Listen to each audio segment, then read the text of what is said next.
TV host na si Willie Revillame, kumpirmadong babalik sa Kapatid Network.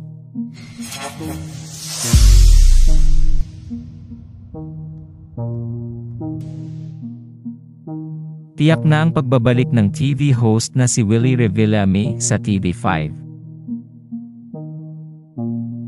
Ito'y matapos ipinost ng isa sa mga legal counsel ni Willie na si Attorney Enrique Buko de la Cruz ang litrato sa kanyang Facebook page nitong Biyernes ng gabi, ika-15 ng Marso taong 2024.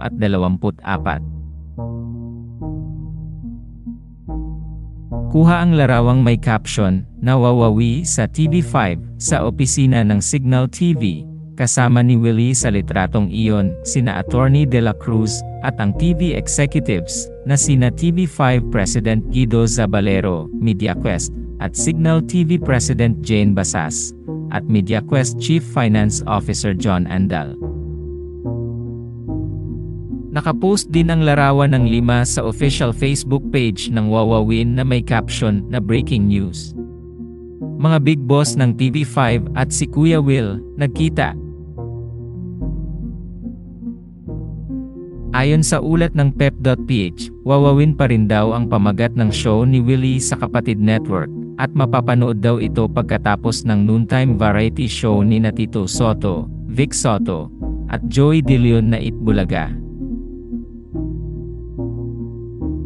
Bagamat hindi pa naglalabas ng opisyal na anunsyo ang TV5 tungkol sa petsa ng pagsisimula ng show ni Willie Revillame, may mga espekulasyong mangyayari raw ito sa Abril 2024.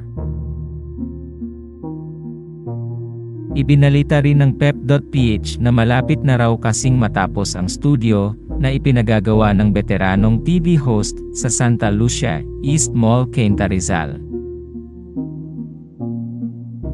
Ayon naman sa ulat ng Abante, nagkasundo raw ang Kapatid Network at si Willie na maging co-producer ito ng palabas niya na 2:30 hanggang 4 ng hapon ang magiging time slot.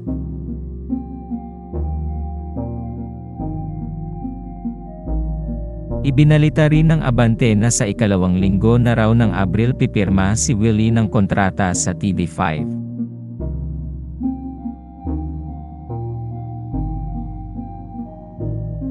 Salamat sa panonood.